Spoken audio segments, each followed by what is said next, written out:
Chapter 20. What Nancy Found. While Nancy Drew hesitated, uncertain which way to turn, her mind worked more clearly than ever before. She realized instantly that she could not hope to run to the front of the car and place the keys under the seat where she had found them. Instead of attempting the impossible, she flung them upon the floor. Then, glancing frantically about for a hiding place, she saw an empty manger. Running to it, she scrambled inside and dropped the blanket over her head just as one of the barn doors swung open. 3 men came in, closing the door after them, and as Nancy had suspected, they were the robbers. Evidently they had been drinking, for they were quarreling among themselves over the division of spoils. "Ah, shut up," the leader growled. "Get in and let's be getting out of here, before we have the cops down on our heads." Nancy heard him rummaging under the seat of the car. "Say, what did you do with them keys?" he demanded harshly of one of his men. "What do you suppose?" came the unpleasant response. "I put 'em under the seat." "Then come and find them, and don't be all day about it either." "All right, get out of the way and give me a chance." As the second robber went to the truck and began a careful search for the keys, Nancy Drew crouched fearfully in her hiding place. "I don't see what could have happened to them keys," the robber complained after an unsuccessful search. "I put 'em right under this seat." "Say, if you've lost them—" The leader did not finish the threat, for at that moment the third robber stooped over and picked up something at his feet. "Here they are on the floor. You must have put 'em in your pocket and dropped 'em out." "I didn't," the other retorted. "I never had them keys in my pocket." The robbers were in a quarrelsome mood, and would have engaged in a battle then and there had not the leader interposed. "Say, cut the comedy. We ain't got time for a fight unless we want to land behind the bars." "And if we do, it will be your fault.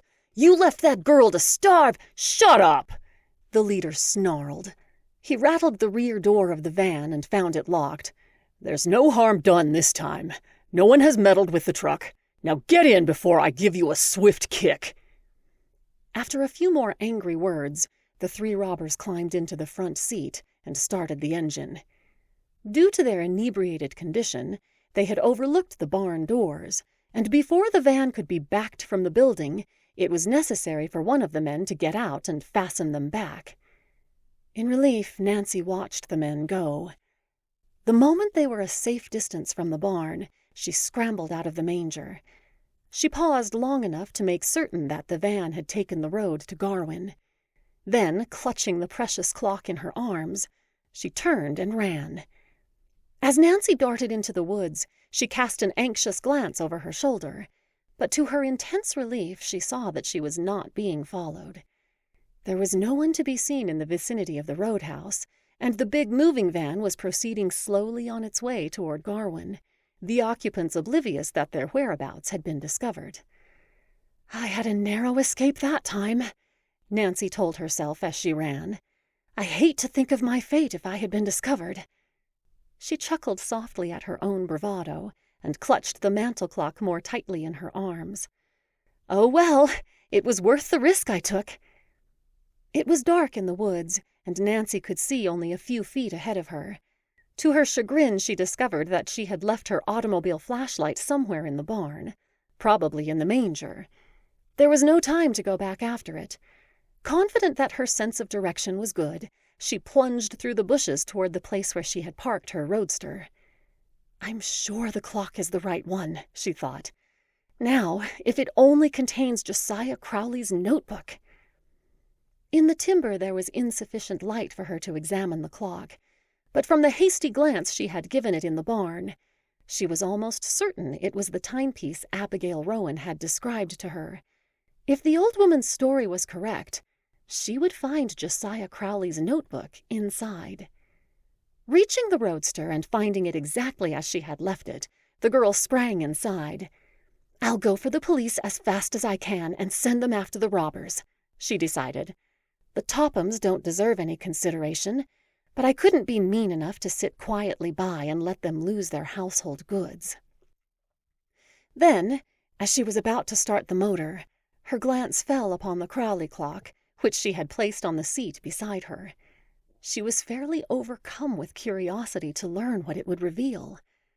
As she hesitated, she found it impossible to resist the temptation of investigating it immediately, even at the cost of a few minutes' delay. Impulsively, she opened the glass door and ran her hand around the walls. There was nothing inside. "Gone," Nancy groaned. Could it be that the Tophams had discovered the notebook only to destroy it? Nancy discarded the thought as quickly as it came to mind, for she recalled the conversation she had overheard between Ada and Isabel. No, they were as ignorant as herself concerning the location of the will. It was more likely that Abigail Rowan had been confused in her story. After all, she had not declared that the notebook would be found inside the clock. Nancy had made the deduction herself. "I was almost certain I'd find the notebook," she murmured in disappointment. "It must be somewhere." Turning the clock upside down, she gave it a hard shake. Something rattled. Hopefully, she repeated the action. Unquestionably, there was something bulky inside. "It must be the notebook," Nancy thought in excitement. "Unless I'm wrong, it's behind the face. How can I get it off?" After a vain attempt to remove the heavy cardboard face with her fingers, she lifted the automobile seat and found a small tool with which she could pry. It then required but an instant to remove the two hands of the clock and jerk off the face. As the cardboard fell to the floor, Nancy peered hopefully inside and gave a low cry of delight. "Eureka!" There, at one side of the clock, attached to a hook in the top, dangled a tiny blue notebook. Chapter 21. Capturing the Robbers. Eagerly, Nancy Drew tore the little notebook from the hook. The light was dim, but by holding the book directly under the dashlight, she could make out the words on the cover. "The property of Josiah Crowley." "I found it at last!" she cried.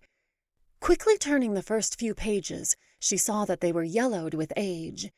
The writing was fine and cramped, and the ink had faded. These pages were crowded with business notations, but in the poor light it was next to impossible to make out the words. Nancy was excited, for she was positive that the notebook would disclose what Josiah Crowley had done with his will. Yet she realized that she could not hope to read through the book without a considerable loss of precious time. If she were to report the whereabouts of the robbers to the police, she must not delay another instant. "I'll read the notebook later," she decided. Hurriedly replacing it on the hook inside the clock, she tacked on the face again. Then, dropping the timepiece on the seat beside her, she covered it with a blanket.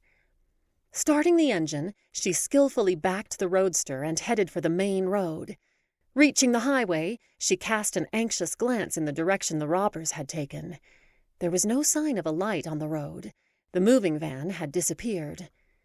"I must travel some now," Nancy told herself grimly. "Those robbers have at least 10 minutes' start, and I may have trouble finding the marshal and his deputies."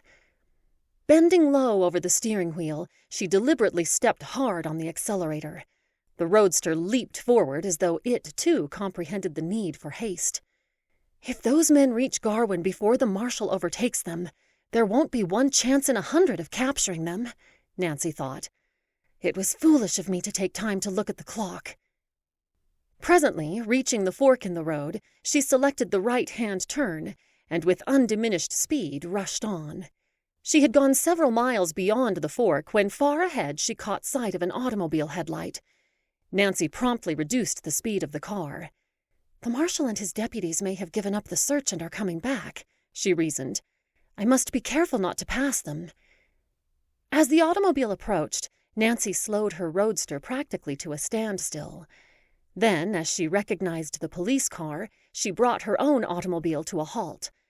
As the marshal and his deputies flashed by, she cried out for them to stop.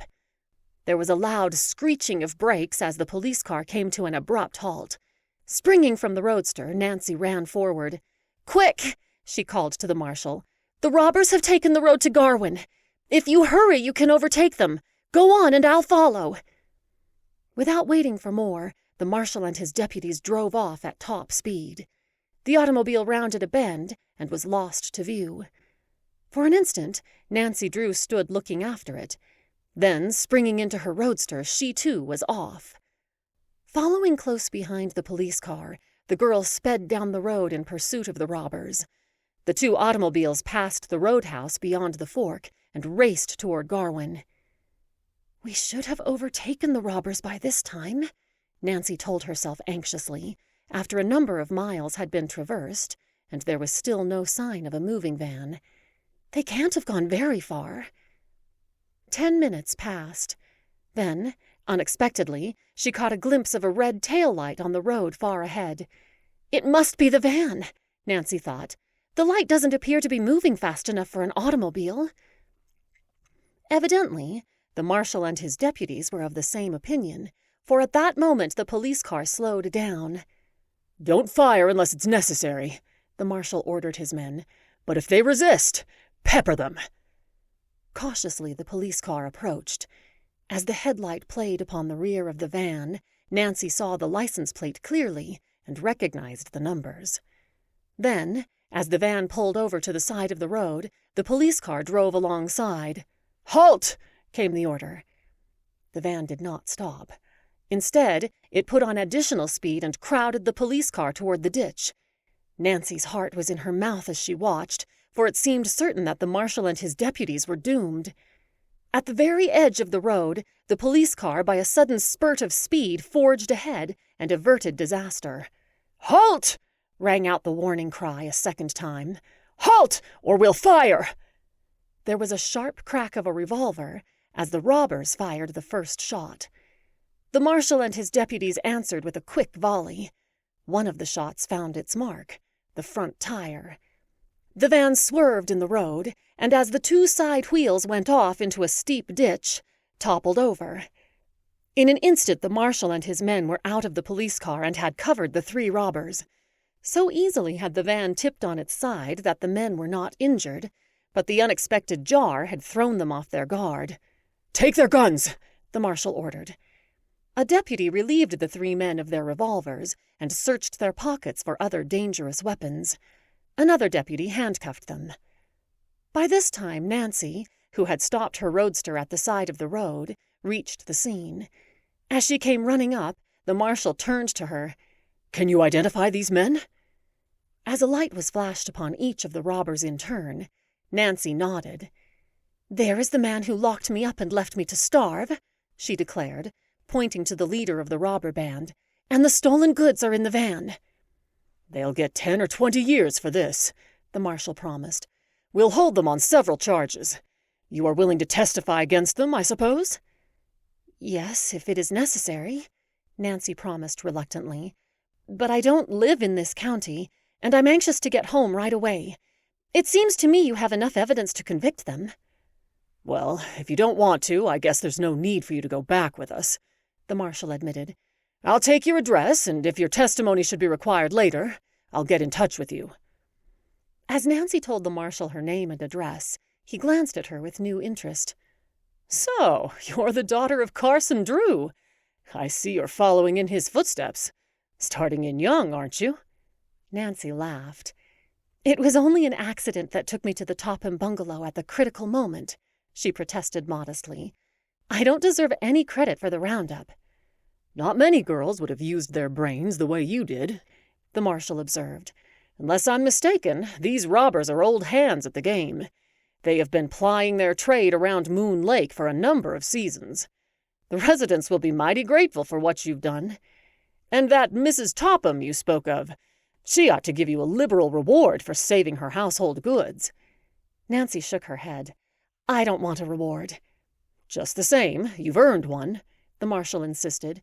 "If you're shy about blowing your own horn, I'll take it up with this Mrs. Topham myself." "You don't know her as well as I do," Nancy remarked. "She'll not offer a reward, and even if she did, I wouldn't accept it. In fact, I must ask you not to mention my name to her at all." "You don't want any credit for capturing the robbers?" the marshal gasped in astonishment. "No, I would prefer that my name not be mentioned in connection with the affair. I have a particular reason for making the request." "Well, you're a queer one," the marshal remarked. "You're the first person I ever saw who didn't want to take all the glory that was coming to him." "You'll not mention my name?" "No, I'll keep it mum," the marshal promised. "And if you're anxious not to figure in the case, I guess we can get along without your testimony." He turned toward the moving van. "I'll just have a look inside and see if everything is here." Taking the keys which one of the deputies had turned over to him, the marshal unlocked the rear doors of the van and carelessly glanced inside. "It's all here," he announced.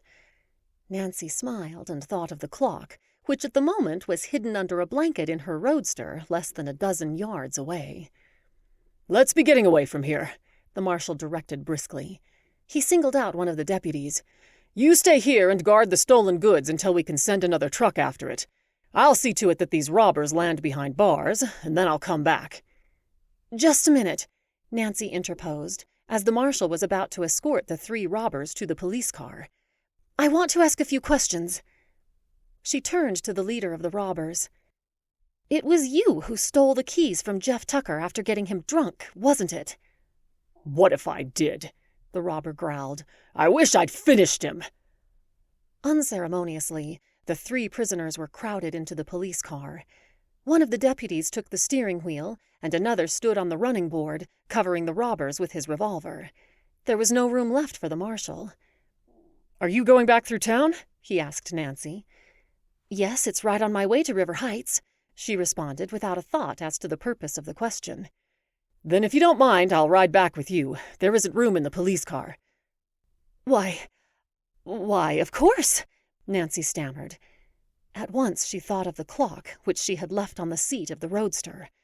What if the marshal should discover it? Even as the thought came to her, the marshal started toward the roadster. Chapter 22. What the Notebook Revealed. "Just a minute," Nancy Drew stammered, as she darted toward the roadster, blocking the marshal's path. "There's a package in the seat. I'll put it in the back." Hastily she picked up the clock, which was covered with a blanket. "Never mind that," the marshal interposed. "I can hold it." "Oh, it's no trouble to put it in the catch-all at the back," Nancy assured him. "Then it will be out of your way." Before the man could offer to do it for her, she had carried the clock to the rear of the car. Lifting the cover, she placed it on the floor. During the ride back to town, Nancy Drew was anything but easy in her mind, but she gave no indication that she was nervous. It was not until she had said goodbye to the marshal at the jail that she felt entirely safe. "That was a narrow escape," she laughed as she drove away. "It might not have gone so well with me if the marshal had discovered stolen goods in my car. It certainly wouldn't have been easy to explain how I came by that clock." Although it was late, Nancy was determined to return to River Heights that night. She was anxious to examine the notebook and learn whether or not it would disclose the hiding place of Josiah Crowley's second will. "Oh, I'm so eager to get home and have a chance to dig into the notebook," she thought as she drove along the road. "I went through a lot to get it, and I'll be disappointed if it doesn't contain good news. It will mean so much to the Horner girls, and poor old Abigail if the will is found." It was nearly 10 o'clock that night when Nancy, tired and worn from the long automobile ride, reached her home in River Heights. As she drove into the double garage, she noticed that her father's car was gone. A glance at the house disclosed that the windows were dark. "I wonder where Father can be," she questioned herself. "I wanted to tell him about my discovery right away." She removed the Crowley clock from the back of the roadster and paused an instant to gloat over it. She was well satisfied with the result of her detective work. Locking the garage door, she went inside and switched on the electric light. The house seemed deserted, for Hannah, the maid, had already retired. "Father is probably working late at the office," Nancy decided. "Oh, well, I may as well stay up, and while I'm waiting, I'll have a look at that notebook." During the long ride from Moon Lake, she had been impatient for an opportunity to examine the Crowley notebook, and now she lost no time in finding a screwdriver. She took off the face of the clock, and from the hook removed the notebook. "Now to find what became of the will," she declared, as she curled up in a comfortable chair near a reading lamp. "Oh, I hope everything turns out right for Allie and Grace, and for Abigail Rowan." Carefully, Nancy thumbed over the pages, for they were yellowed with age, and she was afraid they might tear. Evidently, Josiah Crowley had used the same notebook for many years.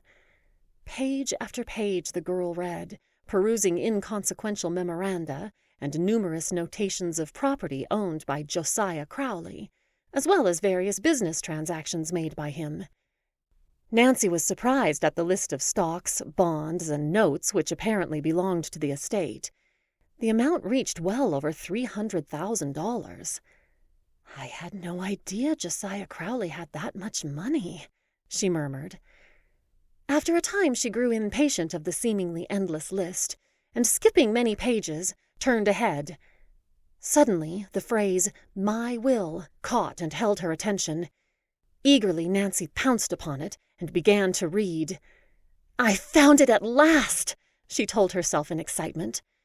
The notation was brief and written in Josiah Crowley's cramped hand.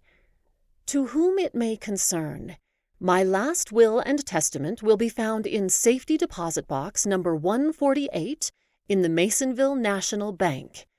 The box is under the name of Josiah Harkston." The date of this entry was recent, and the ink had not faded as in the earlier entries in the notebook. "Then there was another will!" Nancy exclaimed aloud. "Oh, I'm sure it must be in favor of the Horner girls, too." She hurriedly read on, but although she carefully examined every page in the book, there was no other mention of the will. No wonder the will never came to light, Nancy mused. Who would have ever thought of looking for it in a safety deposit box under the name of Josiah Harkston? In his zest for safety, Josiah Crowley nearly defeated his own purpose. Her thoughts were interrupted as she heard an automobile turning in at the drive. Rushing to the window, Nancy saw her father drive into the garage.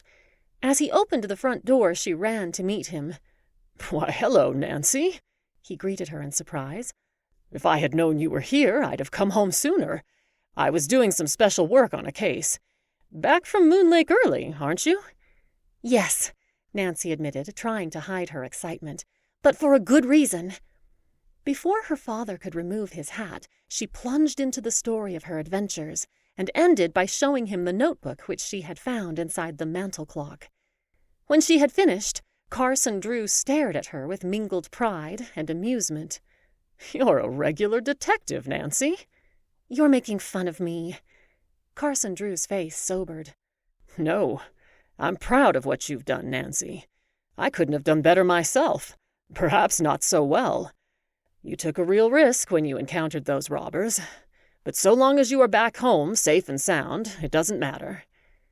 "The Tophams aren't going to thank me when they find out what I've done." "Hardly.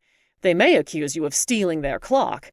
Although, so long as their house was open when you entered, they can't claim that you broke in. However, if we can manage to keep the knowledge from them, it will be just as well that they don't learn the details of how the will was found." Carson Drew picked up the notebook and glanced through it with interest. "The fortune will make a nice nest egg for someone," he commented, as he looked over the list of stocks and bonds owned by Crowley. "These securities are of the best, too, all gilt edge." "I hope the Tophams will be cut off without a cent," Nancy declared. "It's likely they will be, but of course you never can be certain until the will is read. Unless I am mistaken, your discovery will strike the Tophams at an especially awkward time." "What do you mean?" "Well, there's a rumor going the rounds to the effect that Richard Topham has been losing heavily in the stock market this last month. He has been getting credit at a number of the banks on the strength of the inheritance, and I suspect he is depending on Crowley's money to pull him through a tight place. At least he has made every effort to speed up the settlement of the estate." "It would serve the Tophams right if they lose everything," Nancy said decisively. "They never had a particle of charity for anyone. They would let their relatives starve before they would help them." Carson Drew glanced again at the notebook in his hand. "Now that you have found this, the thing to do is locate the will at once, before Richard Topham gets wind of what is up," he advised. We want to administer the coup de grace before the Tophams have a chance to get the fortune into their hands. Once the estate is settled, it will not be easy to wrest it away from them." "I'd like to turn the matter over to you," Nancy responded promptly. "I'm not familiar with legal procedure, and you know exactly what should be done." "I'll be glad to help you if I can, Nancy. The first thing, of course, is to get our hands on the will." "That should be easy. We can drive over to the Masonville National Bank the first thing in the morning." "Yes, but we haven't authority to open the safety deposit box. It may be necessary to get a court order," Carson Drew reminded his daughter. "That's so. I hadn't thought of that. But you can manage it, can't you?" Carson Drew chuckled. "Well, I know the judge. Yes, I think I can arrange it all right. I'll tell him I'm acting as counsel for the Horner girls. I really am, because I promised I'd help them if I could." "I'm sure everything is going to turn out just as I hoped," Nancy cried enthusiastically. "The deserving relatives will get the money, and the Tophams will be left out in the cold. Abigail Rowan will be able to have the medical attention she needs, and Allie and Grace will be fixed for life." "Don't build your hopes too high," Carson Drew advised her wisely. "There may be a slip, you know. We may fail to find the will in the deposit box, and of course there is a chance that Josiah Crowley didn't dispose of the fortune as it was expected that he would. If I were you, I wouldn't say anything to the Horner girls until we are certain." "I won't," Nancy promised as she turned toward the stairs. "But I can't help hoping. I'm going to bed now and get a good night's rest. Then tomorrow we'll start off on the big adventure. Oh, I can scarcely wait to find out what the will contains." Halfway up the stairs, she hesitated and then returned to the living room and picked up the notebook which rested on the table. "After all I've gone through to get my hands on this, I'm not going to take any chances," she laughed. "Tonight, I'm going to sleep with it under my pillow."